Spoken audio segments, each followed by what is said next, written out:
It's been just 55 days, less than 2 months since the 2020 MLB season began, yet just 2 weeks from today, the regular season will be over, the 16-team playoff field will be set, and Wild Card Series games will be getting underway.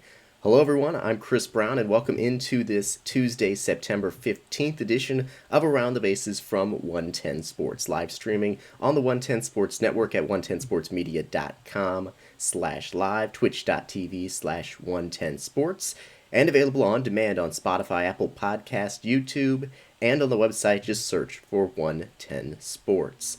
We've got a lot to get to today coming up on this Tuesday broadcast. As always, a lot of developments to talk about from the last 4 or 5 days from over the weekend.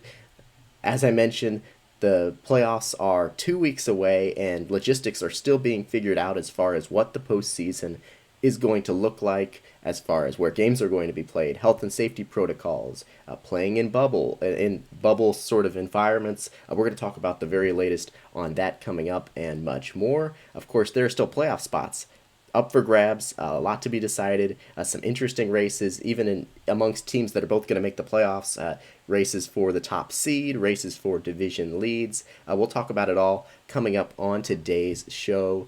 Here's a look at what you can expect the rest of the way. We're going to start with our top four. As always, we'll discuss Alec Mills' improbable no-hitter for the Cubs over the weekend. We'll go through quick hits, some history for Albert Pujols, Shane Bieber, the Tampa Bay Rays, kind of just an assorted history lesson, if you will, on some of the major things that happened over the weekend. We'll get into an update on the MVP races, because last week we talked about the Rookie of the Year and Cy Young races, so we'll get into the MVP races, which are wide open. We'll discuss that, plus some postseason-relevant developments, and yes, that does have an interesting sound to it, but sort of just a grab bag of developments when it comes to logistics for the postseason that we've learned in recent days, and also some more team and player specific relevant items coming in that could have an impact on the postseason and teams that are headed to the postseason. So we'll discuss that in our top four. We'll dive into our news and notes, which there's actually a lot of today. We have the Mets being sold. It's not official yet, of course, but some new information there, plus a lot of different injury updates and postseason updates, and Players of the Week have been named. We've got some postponements from over the weekend. Turned out to not be too big of a deal. We'll discuss that in our news and notes. We'll get into our power ranking spotlight, as we always do on our Tuesday show, and highlight a couple other teams that we won't have talked about by that point of the broadcast. And we'll end today's show with a look at what's on deck. Usually we reserve that for Thursday shows, but today, because there's some games that are just in series that are taking on so much more importance down the stretch, we can get a little bit more focused with it. We're going to highlight a couple of big series and games coming up in the next couple of days. So let's go ahead and jump right into our top four for today's broadcast. And that is Chicago Cubs right-hander Alec Mills throwing one of the more improbable no-hitters in recent history against the Brewers on Sunday. It was the 16th no-hitter in Cubs history, the first since Jake Arrieta back in April 2016. Coincidentally, current Cubs manager David Ross was behind the plate for that game.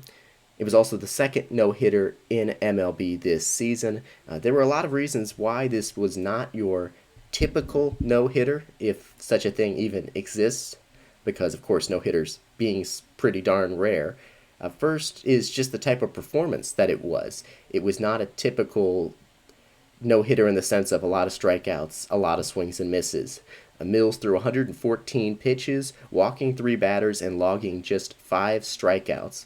And those 5 strikeouts were the fewest in a Cubs no-hitter since 1969. And according to Stats Inc., Mills got only 5 swings and misses all game, which ties the fewest whiffs in a no-hitter since pitches were first tracked back in 1988. And the second thing that made this no-hitter so unique is Mills himself. This is a pitcher who was a walk-on at the University of Tennessee at Martin, was a 22nd round draft pick back in 2012. He's 28 years old. He's pitching in his first full season in the major leagues and had never thrown more than 6 innings in a game before 2020. Mills was supposed to be in the Cubs bullpen entering the season, not even in the rotation, before Jose Quintana injured his thumb washing dishes and then required surgery, which opened up a spot in the Cubs rotation for Mills. He, telling reporters after the game, according to MLB.com, quote, "I'm just proud to be that person that can tell you to never give up, never stop playing, never let people tell you what you can and can't do, and just keep persevering." As mentioned, this was the second no-hitter of the 2020 MLB season. Of course, White Sox ace Lucas Giolito had the first back in late August. So that leads us to this incredible fact. This is actually the first time in MLB history that both Chicago teams, the Cubs and White Sox, each have had a no-hitter in the same season. So that's a pretty unique thing happening in 2020. Our next top 4 item for you today is the quick hits on Albert Pujols, Shane Bieber, and the Rays lineup. It's really, like I said, it's an interesting mix of things. So we're going to start with Albert Pujols, though. It was a historic weekend for the Angel slugger and future Hall of Famer, who moved into 5th all-time in doubles on Saturday and hit a game-winning home run on Sunday to move into a tie with Willie Mays for 5th in MLB history in career home runs with number 660. Only Barry Bonds, Hank Aaron, Babe Ruth, and Alex Rodriguez have more home runs in their career now than Albert Pujols. It was just the latest milestone for Pujols, who reached 3,000 hits back in 2018 and recently passed A-Rod for the second most RBI in MLB history. Pujols now the only player ever with 660 plus homers and 660 plus doubles. No other player has done it than Albert Pujols. ESPN reporting that a couple weeks back, Pujols received a text out of the blue which read, "It's your time now, go get it." That text from none other than Willie Mays himself.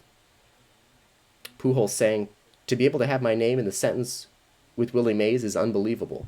I'm really humbled." The 40-year-old has 1 year left on his contract with the Angels after this season. Rockies manager Bud Black, who the Angels were facing over the weekend, on Albert Pujols saying, "One of the greatest right-handed hitters of all time, there's no doubt about that. There were periods in his career where he amassed statistics that are comparable with the greats of all time. Years from now, when we talk about Hank Aaron, Willie Mays, and you transfer to the next generation, the Mike Schmidts, and then into the Jim Thomes, and the more of the modern era, Albert will be in the same conversation with the greats." So a historic weekend for Albert Pujols. Shane Bieber, the next player up here to discuss. This one's a pretty simple one. The Cleveland starting pitcher remains the clear frontrunner for the AL Cy Young Award, and at this point, I would be surprised it would take something incredible for him not to capture the AL Cy Young Award, if not more, which we'll talk about that aspect coming up in just a few minutes. On Friday, Bieber reached 100 strikeouts through 62 and a third innings pitched this season, and that is the fewest innings to reach 100 strikeouts in a season for a starter in the modern era. Put another way, no starting pitcher has reached 100 strikeouts in a season as quickly in innings pitched as Bieber since 1900. That's how incredibly great Shane Bieber has been for the Indians this year, and we'll talk about him more in just a minute. Finally, just an interesting fun fact here. There's no huge takeaway from it, but this is a weird and interesting note. The Rays on Friday against the Red Sox became the first team in the modern era to start 9 pure left-handed hitters in a game. That means no switch hitters, just 9 pure left-handed hitters. And really, it's kind of hard to believe that hasn't happened in a game in the last 120 years, but it's true. And there's, like I said, not that much more to the statistic, I guess, or to the fun fact there. I guess if you want some sort of meaningful takeaway, it shows the lineup flexibility that this Rays team has and the sheer amount of bats, versatile bats that they're willing to play on any given day. They've typically got a good number of lefties in the lineup, but just on Sunday, 2 days later, they started 6 right-handed hitters. So they've got good flexibility. This is one of the better teams in the American League, and that flexibility, something that's certainly helped them and could certainly help them against individual matchups coming up in the postseason. So just an interesting note. First time since 1900, 9 pure lefty hitters in the lineup for a team. Our next top 3 item today is a check-in on the MVP races. So we looked in our top 4 last week on Tuesday and Thursday at the Rookie of the Year and Cy Young races. So we're going to round up that check-in on the major individual player awards with the MVP races. And really in both leagues, it's pretty darn wide open. In the Rookie of the Year races, we talked about how it's pretty much, a 2-player race in the AL and, like 3 or 4 players in the NL, but, it's pretty clear. It was not a super complicated discussion for Rookie of the Year, and the same for Cy Young, particularly in the American League. Shane Bieber's running away with it. There were, 4 or 5 pitchers in the NL. Well, there's a lot of players in the discussion for the MVP award for both the AL and the NL. So I looked at the stats, I looked at the numbers, I have, of course, been paying attention throughout the year, and so I just sort of wrote down the players that I thought were in contention in the AL and in the NL. It turned out to be 7 players in each league that I want to highlight, and 7's a lot. I'll focus in on the front runners, the 4, 5, 3, 4, 5 in each league that I think are really the front runners, and just give a brief shout out to others that are also in the conversation. But given the nature of this season, the fact that it's a 60-game season, and there's not time for some of these incredible seasons that we're seeing from these players to cool off over the course of 162 games, there's just a lot of players in the mix.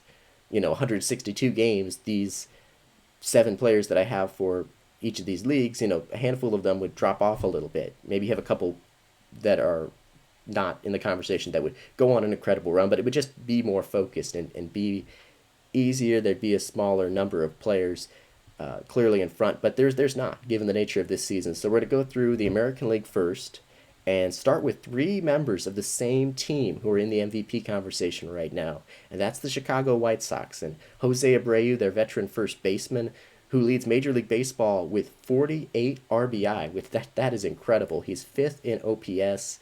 He's in the AL. He's hitting .320 with 15 home runs on the season. It's been an incredible year thus far for Jose Abreu. He's certainly in the AL MVP conversation, as is his shortstop, his teammate shortstop Tim Anderson, who leads the American League in batting average with a remarkable .369 mark. He leads the majors, not just the AL. He leads baseball in batting average at .369 right now. He also led Major League Baseball in average last season, so he would be winning, if he keeps that up, back-to-back average leaders would be, Tim Anderson would be the back-to-back average leader.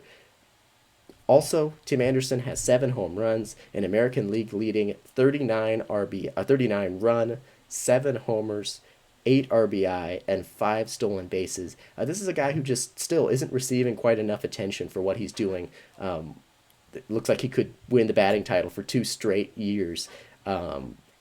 And there's a lot of great young shortstops in the game, and flashy shortstops who we talk a lot about, from Carlos Correa to Fernando Tatis Jr. and Corey Seager and Bo Bichette and several others, but Tim Anderson absolutely deserves significant attention as well. He's having an incredible year. His teammate, another White Sox player, outfielder Eloy Jimenez, is also having an incredible season. He's 3rd in the American League in extra base hits. He's got 13 home runs, 36 RBI. He's hitting .307. It's been an incredible season for Eloy Jimenez as well. So that's 3 players on the same team in the AL MVP conversation. These next 3 players that I want to mention are all tied for the MLB home run lead with 16 long balls. The first is Minnesota designated hitter Nelson Cruz, who at 40 years old has a career-high OPS of 1.066. That leads the American League. He's got 16 home runs, 32 RBI. He's hitting .323. There's not much else to say other than just like Nelson Cruz just keeps getting it done, and his OPS is higher than it's ever been in his entire career. He's 40 years old. I mean, it's sensational. He's absolutely in the discussion for AL MVP, as is the best player in baseball, Mike Trout. Another sensational season for him. His slugging percentage of .648 is higher than any of his is his highest to date of any season. We all know about his defense in center field, of course. His OPS is ranked second in the American League. He's hitting .296, and he's got 39 RBI. Mike Trout, of course, very predictably been one of the best players in baseball.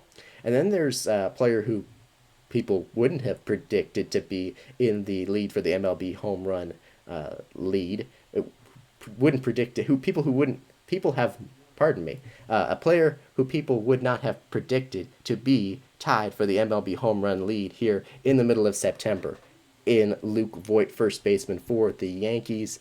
He's proven himself to be one of the best first basemen in baseball over the last couple of seasons. He's got 16 home runs, as we mentioned, 37 RBI. He's hitting .270, and it's been a great season for him. The numbers are great, but with the average and the position and things taken into consideration, I don't think he's going to measure up with Mike Trout, Nelson Cruz, and some of those White Sox. But an incredible season nonetheless for Luke Voit. And then we get to the one other player I want to mention in the American League, and that's Shane Bieber, as we talked about momentarily. Fastest in terms of innings pitched to 100 strikeouts in a season. He is 7-1, a 1.53 ERA, 102 strikeouts to 16 walks in 64 and 2/3 frames. He's just been sensational, and he is actually my pick for AL MVP in addition to Cy Young right now here on September 15th.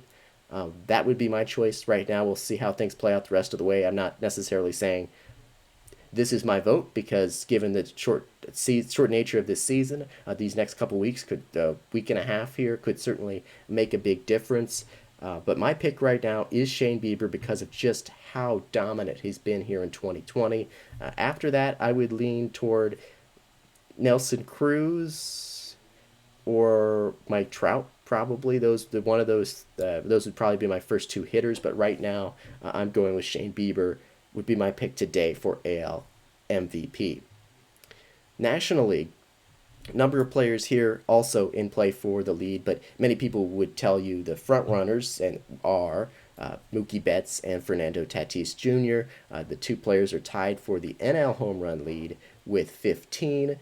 Betts having a great first season with the Dodgers, hitting .299 with a .983 OPS, 35 runs, 35 RBI, 6 stolen bases. He's been incredible. And then there's Fernando Tatis Jr. We've talked about him plenty. As you've surely heard, hitting .293, a .989 OPS. He's got 40-plus runs, 40-plus RBI, and almost double-digit steals. His production's dropped off from the just astronomically good rate it was earlier in the season, but still a fantastic season for Tatis Jr. Another name I really want to highlight here is 21-year-old Nationals outfielder Juan Soto, who has just been sensational at the plate. His OPS is over 1,200. It's easily the highest in Major League Baseball. His late start to the season, because of a positive COVID-19 test and the situation there at the beginning of the year, that's limited his cumulative numbers a bit. Still has 11 homers, 27 runs, 31 RBI, 3 steals, and an NL best .354 batting average. So when you've got a player who leads the league in batting average, easily has the highest OPS in baseball, is stealing bases, hitting homers, I mean, this is a player who I think absolutely should be considered. Given the late start to the season, I think he's going to need to kind of keep up the high-level production and add some cumulative stats the rest of the way. But he certainly should be in that conversation. Of course, you can get into the idea of thinking, right, there's the train of thought that Soto, of course, playing on the Nationals, they're really bad this year, so that's going to factor in. Whether it should or not is a different conversation. So I'm still not projecting him to win the NL MVP, but we need to really give him and what he's done some real recognition in 2020. A few other players I want to mention: Freddie Freeman, first baseman for the Braves. His .345 average is 4th in the National League. He leads the league with 44 RBI. His OPS trails only Juan Soto in the league. He's having an outstanding season, the Braves' first baseman, so deserves some recognition as well as his teammate Marcell Ozuna, hitting .317, the outfielder with an OPS north of 1,000. He's got 14 home runs, which is tied for second in the NL. His RBI total is second in the NL behind only Freeman. Washington National shortstop Trey Turner, not likely to be the pick again. Like I mentioned, there would be a few of these players, but he's hitting almost .350. His batting average is third in the NL. His OPS is fourth in the NL. He's not known for his power, but he's got 9 homers, 13 doubles, 4 triples, almost 40 runs scored. And then Manny Machado, the third baseman for the Padres, is having a resurgent year, hitting .312 with 13 homers, roughly 40 runs in RBI, and 5 steals. So that's a lot of names. To simplify it here, Betts and Tatis Jr. clearly the front runners for NL MVP at this point. I would say give a look to Freddie Freeman as well for the NL MVP. And the stats for Betts and Tatis Jr. are so close that at this point, I think it really could come down to who finishes the season stronger. Right now, I guess I'm leaning Betts, but I mean it's just so close that I don't really have to give you my pick, because this isn't necessarily a prediction as much as just a check-in on where things stand, and I think whoever finishes the season stronger will probably take home the NL MVP award. All right, so let's go ahead and shift gears here one more time to our final top 4 point of today's broadcast, which is an assortment of postseason relevant developments.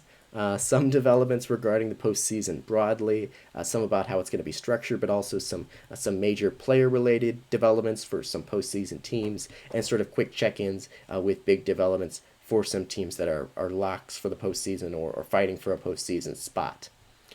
So there's a lot we're going to cover here, but let's start a little bit with some postseason structure, logistics information for you. And first things first, Ken Rosenthal of The Athletic reporting this morning that Major League Baseball and its Players Association have reached an agreement late last night on a plan regarding the 2020 postseason. Now, according to multiple previous reports, this is how things are going to break down, and we talked about this. It's basically what we talked about on Thursday's show, with a couple more details sprinkled in. Now, all wildcard games will be played at the higher seeds ballpark. So once the playoff seeding is determined, wild card series, best of 3, all those games will be played at the higher seeds ballpark. Then on the American League Division Series games will be held at Petco Park in San Diego and Dodger Stadium in Los Angeles, with the League Championship Series at Petco Park. And then on the NL side, Division Series games will be held at Globe Life Field in Arlington, Texas, and Minute Maid Park in Houston, with Globe Life Field also hosting the NL Championship Series, and then the World Series as well. So, wildcard series at the higher seeds park, then the AL bubble in Southern California, the NL bubble in Texas, and then the World Series in Texas. Now, an official announcement from the league is expected to come today, according to Ken Rosenthal, and that should provide all the details, but a few more pieces of information for you. It's been reported from SNY that MLB postseason rosters will have 28 active players and 12 in a taxi squad. So that's not official, but that's a report coming in. There's also been some reporting about contending teams isolating in hotels when they're not playing games for the final week of the season. The New York Post's Joel Sherman tweeting this morning that he's heard the plan right now is for players on contending teams to quarantine in a hotel for the final 7 days of the regular season with daily COVID-19 testing, and players can elect to leave the hotel if their team is eliminated from playing in the postseason. One thing that's also been discussed involving the bubbles in recent days and weeks is how the system will work for the families of players. Ken Rosenthal of The Athletic reporting on that this morning. He said that under the agreement between the MLB Players Association and the league, families will be permitted to quarantine with players on contenders for those 7 days leading into the postseason, and then they can remain together for the entirety of the playoff run for that team. Families who choose that option will be considered a part of the bubble. Additionally, the families of players will have the option to enter the bubble later as well.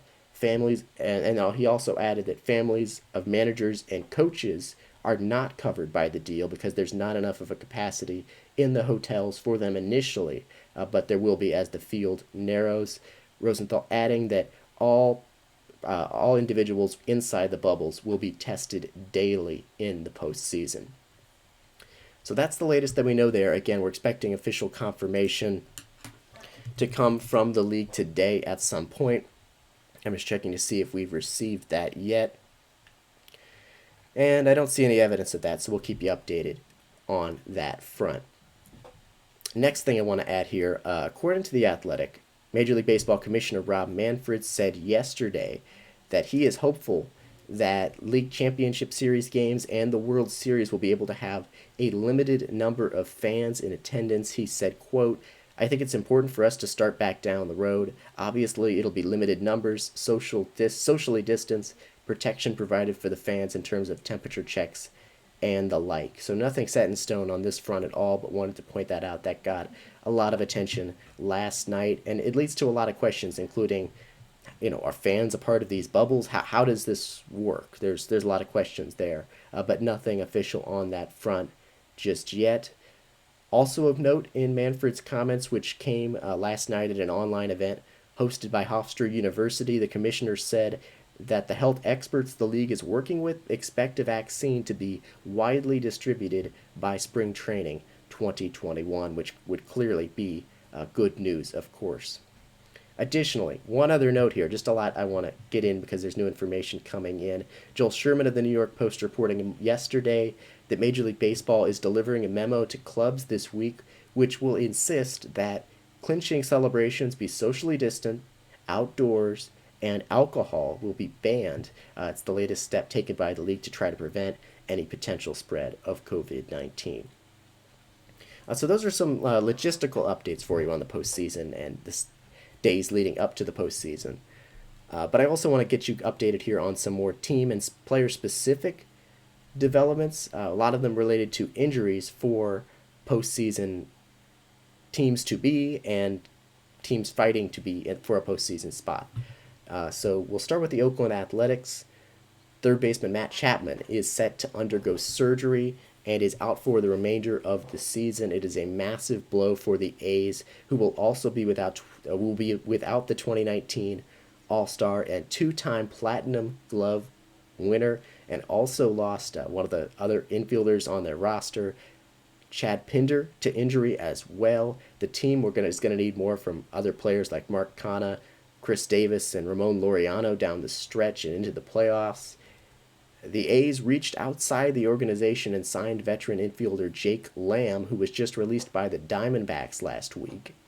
Lamb hit 30 home runs and was an All-Star in 2017, but has battled injury since and has not been the same. He was hitting just 116 with no home runs in his first 18 games this season.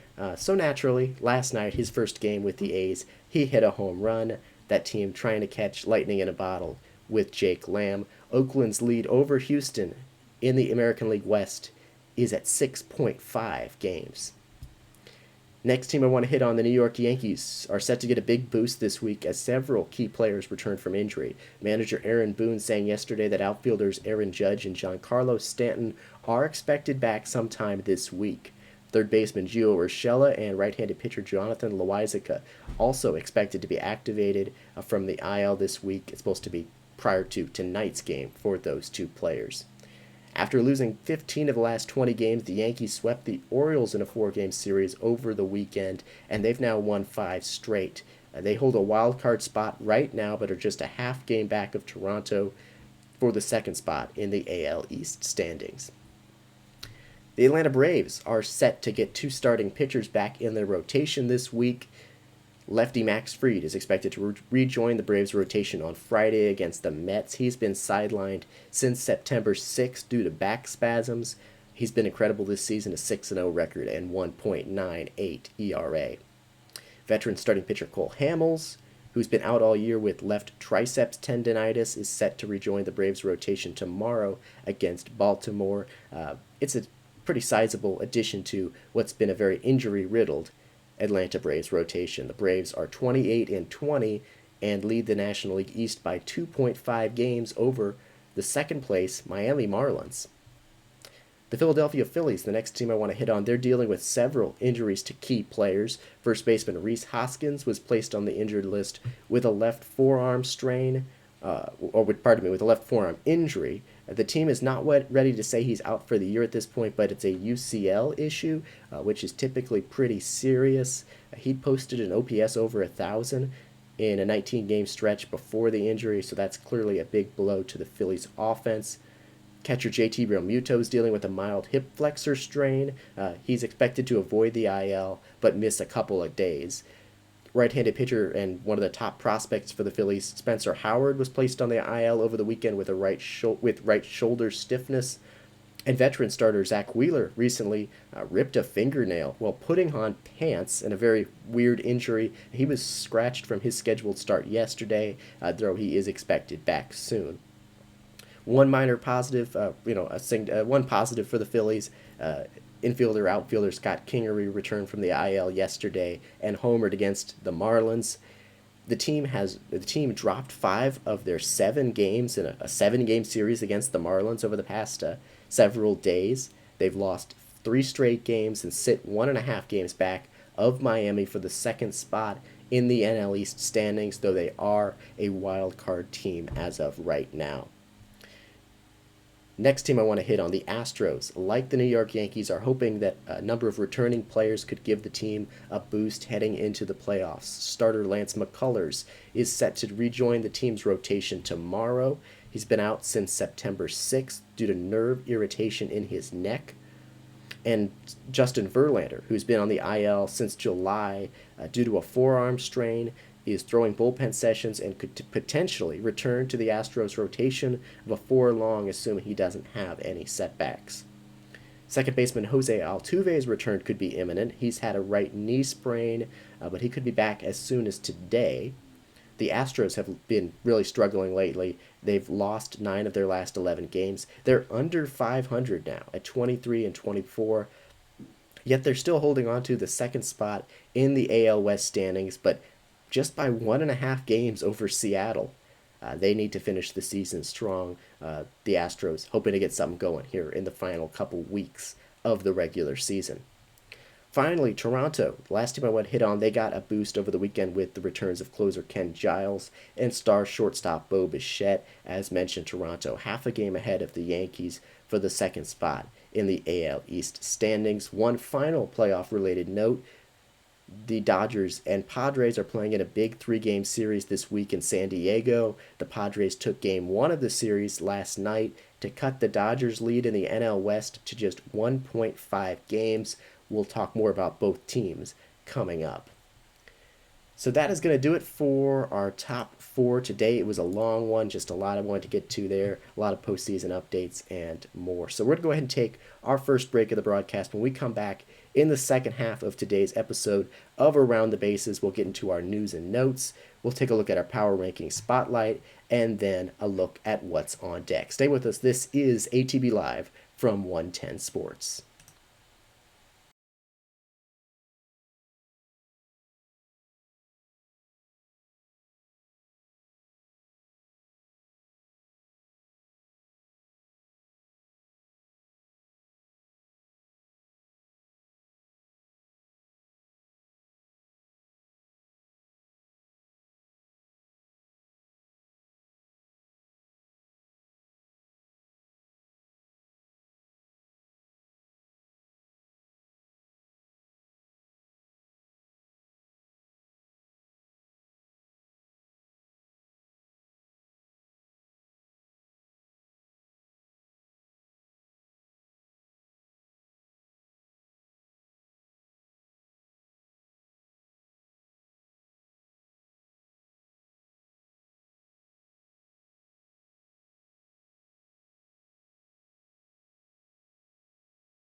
All right, welcome back to Around the Bases from 110 Sports, live streaming at 110sportsmedia.com/live, twitch.tv/110sports.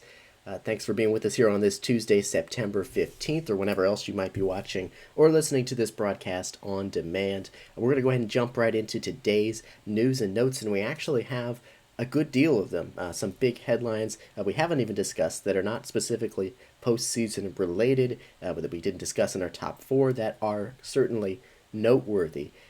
The Mets announced yesterday that billionaire Steve Cohen has reached an agreement to purchase majority ownership of the franchise. Cohen, who currently owns 8% of the team, will own 95% once the deal is officially completed. Sources telling the New York Post that the final sale price is thought to be somewhere around $2.4 to $2.45 billion. That's a price that would set the record for a North American sports franchise. Cohen must receive approval from at least 23 of Major League Baseball's 30 owners before the sale is finalized, and a vote is expected to take place in November. So we don't expect anything official on that front, but it's pretty darn likely at this point. The Wilpon and Katz families have owned at least a portion of the Mets since 1980 and at least 50% since 1986. It's been estimated that the Mets have been losing as much as $90 million annually in recent years.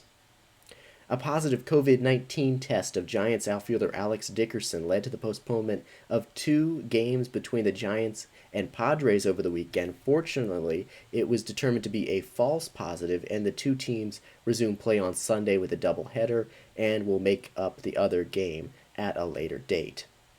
Some sad news here as Cardinals scout Charles Peterson died yesterday after battling COVID-19. He was 46 years old and had been with the organization since 2012. In a statement, Cardinals Assistant General Manager and Scouting Director Randy Flores saying, quote, "Charles had an incredible impact on our scouting department. He brought a tremendous work ethic, keen eye, and booming laugh with him every day." Shifting gears now, Major League Baseball announced its Players of the Week for this past week. Yesterday, Alec Mills unsurprisingly named NL Player of the Week thanks to his no-hitter, while in the American League, the award went to Detroit infielder Jeimer Candelario.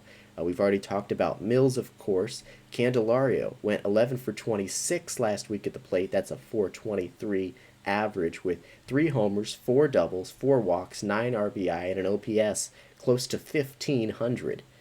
This is a guy who's come out of nowhere this season, had been primarily a third baseman in the majors, but took over at first base for the Tigers due to injury. In the last 2 seasons, Candelario hit a combined .216 with an OPS below 700. This season, he's hitting .325 with an OPS of around 950. This next topic I want to hit on here is an interesting one. Baseball Savant, which is one of the better tools for advanced baseball statistics around, recently added to its site a new leaderboard, the Outs Above Average leaderboard, which is another way to evaluate the defensive performances of players. Basically, the way this works is it gives every play a difficulty rating based on factors like distance, time, direction, the speed of the runner, etc., and based on the difficulty of each play, a fielder is given credit, or docked credit, if you will, for making the play or not.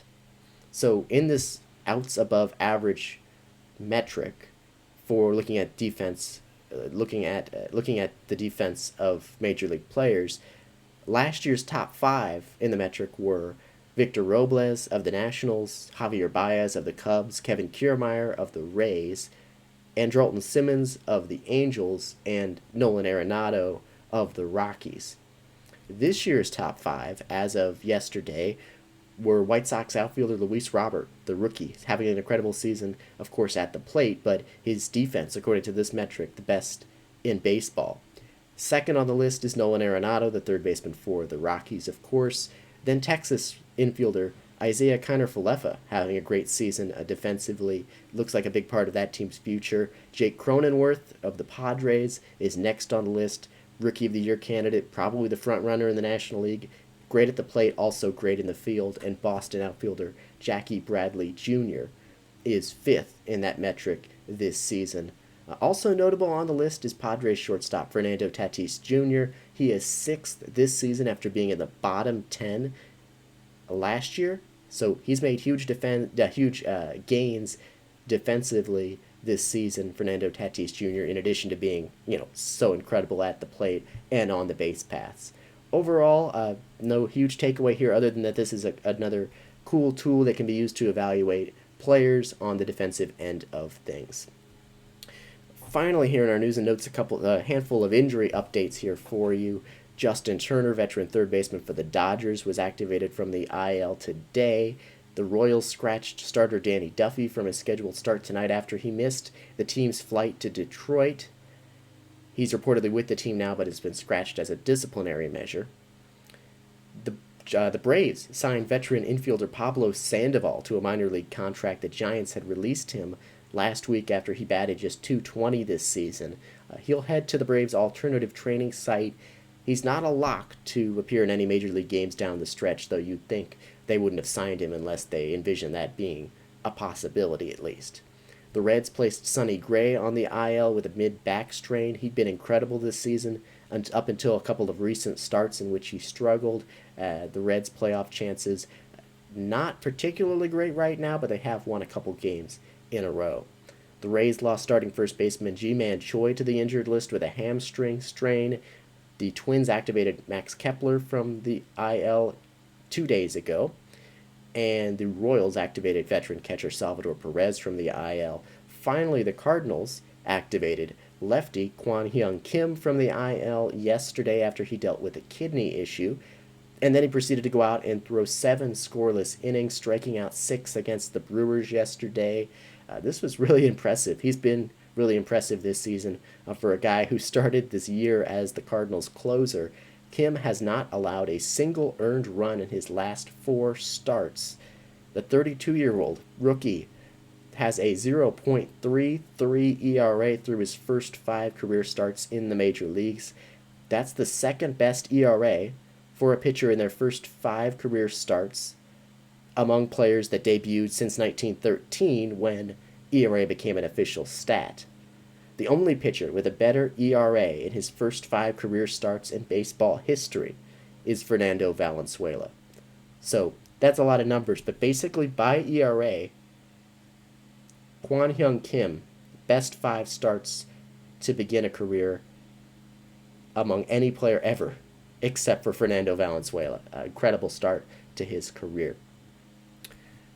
All right, that is our news and notes for today. We're going to go ahead and dive now into a bit of a look at our power rankings spotlight. And I will say first, as we get underway with this segment, there's not a lot of movement in our power rankings at this point in the season. Of course, as I've said before, you can catch our power rankings of all 30 MLB teams. My rankings are up at 110sportsmedia.com every Monday morning through the end of the regular season. So just one edition left.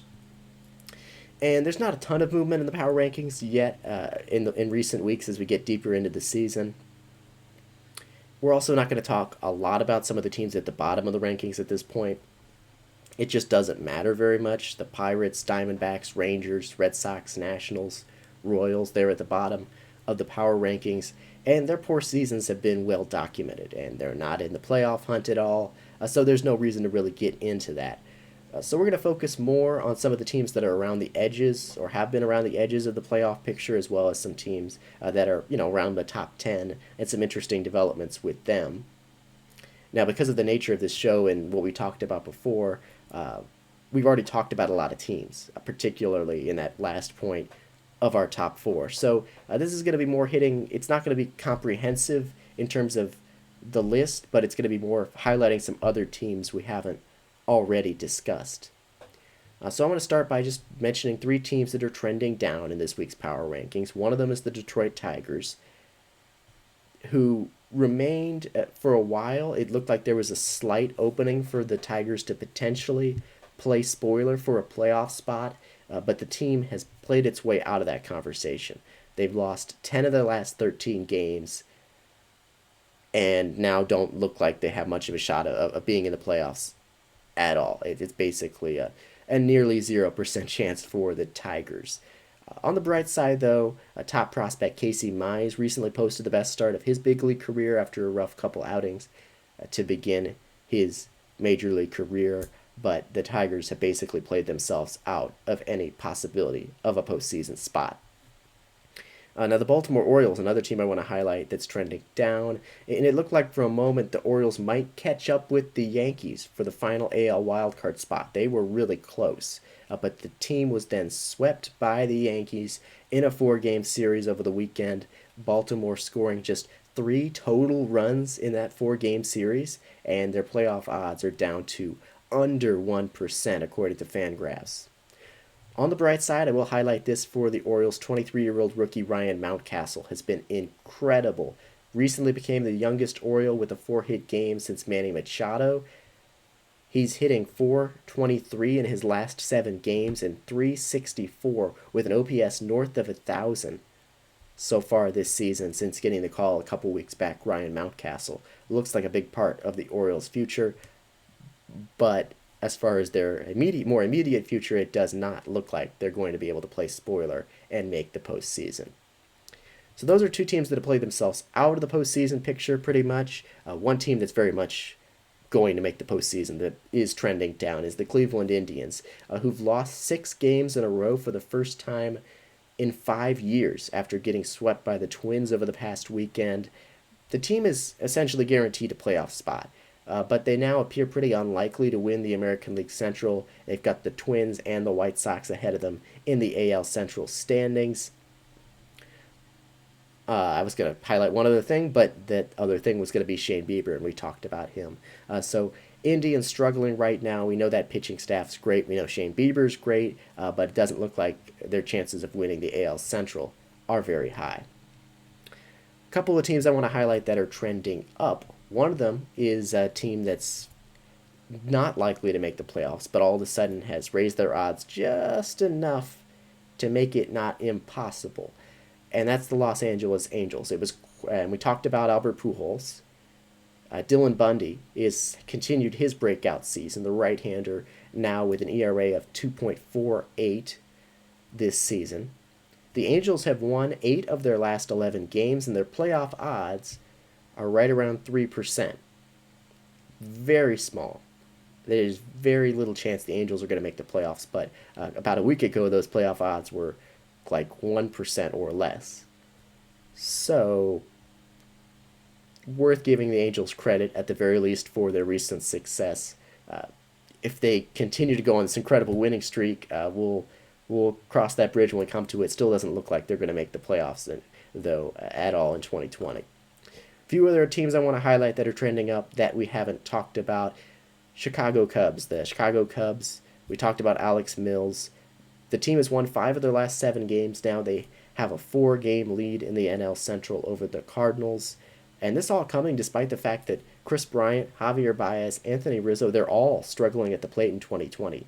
They've combined to hit just .203 with a slugging percentage under .400. It's been a really bad season offensively for 3 of the team's core hitters, and yet they are clearly out in front by a significant margin in the NL Central. So that's just wild to see. Ian Happ, a big part of why that offense has been able to remain good enough to be in the position they are. 2 other teams I want to highlight trending up. One of them is the Atlanta Braves, who set a franchise record. We talked about it last week with in terms of runs with their win over the Marlins last week. Adam Duvall has been incredible. Freddie Freeman, Marcell Ozuna have been having great years. We talked about them in our MVP discussion. Ronald Acuna Jr. having a great year. He recently became the first player in MLB history with 75 homers and 50 steals in his first 300 career games. Ozzie Albies is back from the IL, and he's hitting well. Rookie Ian Anderson is off to an incredible start to his career on the mound, 3-0 with a 1.64 ERA. There's a whole lot to like about this Braves team. The Atlanta Braves lead baseball in runs scored in OPS. There are rotation concerns, but with Max Fried back, Cole Hamels back, Ian Anderson pitching well, that could be a really big, interesting team to watch heading into the postseason. Final team I want to highlight, it's on the rise is the Twins, who are on a roll on a roll again. They had an incredible start to the season, then they struggled for a bit. Now they've gone 10-3 in their last 13 games. We talked about Nelson Cruz, Kenta Maeda still pitching really well, and the Twins have been really balanced in September. They're fourth in both OPS and ERA. It's been a really balanced approach from the Twins the first half of this month. It looks like, as of now, they're in that second spot in the AL Central standings. They're going to make the playoffs either way. And this is a team I was really high on coming into the season. I picked them as my American League champions, so glad to see the Twins picking things up again. The rest of my top five in this week's power rankings, the Twins were number 5. I went with the Rays number 4. They were 2 last week, so they dropped a couple spots. Pardon me, they've slowed down a little bit, but they're still tied for the second most wins in the AL. White Sox are 3, up from 4 last week. They've won 9 of their last 10 games. They're guaranteed to finish over 500 for the first time since 2012. They lead the AL Central by 2 games. They've been incredible this season. Lucas Giolito is pitching like an ace. Alex Colomé has been one of the best closers in baseball. And the White Sox lead the AL in runs, home runs, batting average, on-base percentage, and slugging percentage. That lineup is incredible with Tim Anderson, Jose Abreu, Eloy Jimenez, Luis Robert, and others there in the mix. I had the Padres up to number 2 in this week's power rankings. They recently became the second NL team to reach 30 wins. Dinelson Lamet, 7 innings, 1 earned run, 11K against the Dodgers last night. His ERA for the season, an outstanding 2.12. San Diego is one of the hottest teams, if not the hottest, in baseball. They've won 8 straight, 21 of their last 26 contests. It's the first time the team's won 8 straight games in 8 years. And as mentioned, they're closing in on the Dodgers for the top spot in the NL West standings. The Dodgers still number 1 in this week's power rankings, but they do have 5 losses in their last 8 games. It's not particularly alarming. They're still an incredible team. I'm still calling them the best team in baseball. I'm not, hitting the panic button by any means. But the Padres are certainly making things interesting, just in terms of who's going to get that top spot in the NL West. All right. We're going to go ahead and take our final break of today's broadcast. When we come back, a quick look at the MLB scoreboard in terms of what we've got coming up today and tomorrow. Some interesting series. We'll hone in on a couple of big series going on in the middle of this week. We'll talk about that next here as we wrap up Around the Bases here from 110 Sports. Stay with us.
All right, welcome back to Around the Bases from 110 Sports, wrapping up this Tuesday, September 15th edition of the show. And we're going to talk a little bit here just briefly about what's on deck.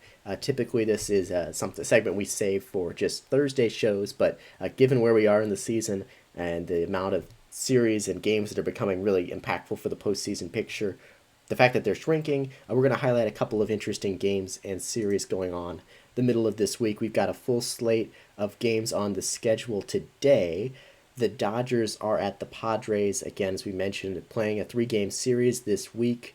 The Padres taking game 1 of that series, and they're just a game and a half back of the Dodgers for the first spot for the lead in the National League East. The National League West division. So going to be really interesting to see how the rest of that series plays out. Certainly one to watch the middle of this week. Other series of note, we've got, let's see here, we got the Twins playing the White Sox this week. The White Sox won last night. They've got a 2-game lead right now in the AL Central standings, as we mentioned. Cardinals and Brewers squaring off this middle of this week as well. Or I guess the beginning to middle of this week is more appropriate there. So those are some of the series that we've got going on. Also, the Blue Jays and the Yankees play tonight, separated by just a half a game. Blue Jays with just a half a game lead on the New York Yankees at this point for the second spot in the AL East standings. So the Yankees take a couple games there. They're back to second in the AL East standings. Either way, both teams are going to make the playoffs. There's no real question about that at this point in time. Looking at the postseason seedings right now, we're going to touch base on that more on Thursday's broadcast. But just looking here briefly at what we've got in terms of postseason seedings at this point in time, your top 3 seeds in the AL would be the White Sox, Rays, and A's, which that's an interesting group, a really fun group of teams. Then you'd have Twins, Blue Jays, Astros as the 4, 5, and 6 seeds, Yankees, Indians as the 7 and 8 seeds. In the NL right now, the Dodgers, Cubs, and Braves have the top 3 spots in terms of seeding. Padres, Marlins, Cardinals are 4 through 6. Phillies and Giants are your wild card teams as of right now. Though the Reds are a team that's underperformed a lot, they've had a couple of wins, strung together a couple of wins in a row now. They're only a couple games out of a wild card spot, and then you've got the Brewers, the Rockies, and the Mets, all still holding a slight chance of making the postseason, hoping to get something going here. But again, time is running out. So that is going to do it for today's edition of Around the Bases from 110 Sports. I'm Chris Brown. Thanks for being with us here today on the broadcast. We went through a lot of information, a lot of headlines to get to on Thursday's show.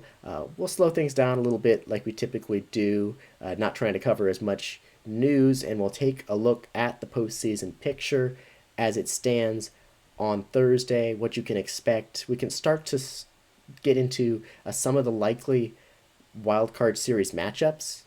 Again, seeding is changing a little bit still, and that's going to continue down the stretch, but there are some scenarios where we can point and say there's a pretty good chance that's going to be a wild card matchup with these two teams. So we'll talk about that coming up on Thursday's show. We'll, of course, discuss the latest developments. We'll probably get some confirmation on playoff developments from Major League Baseball. And actually, I can tell you right now here, as we have some news to end the broadcast, we've received an official announcement for Major League Baseball for the postseason schedule. Ken Rosenthal writing no off days during the wild card rounds, which we expected. Division Series and League Championship Series as well. No off days. They will all be played straight through. Looking at this press release right now, Major League Baseball confirming the reports we talked about at the beginning of this show. So we'll talk more about the confirmation of these details, but again, it is the same details, baseball announcing the postseason format in terms of locations. So we'll touch base on that again on Thursday's show, but it looks like the league just confirming what we talked about here earlier in the broadcast. So that's going to do it for today's edition of the show. Thanks for watching. 110 Network coverage continues with the J Mole Show tomorrow at 11 a.m. Eastern. Touchline Talk at 11 a.m. Eastern Thursday. And we'll be back with you here on Around the Bases coming up on Thursday at 1 Eastern. I'm Chris Brown. Have a great rest of your Tuesday and Wednesday, and we'll talk to you on Thursday.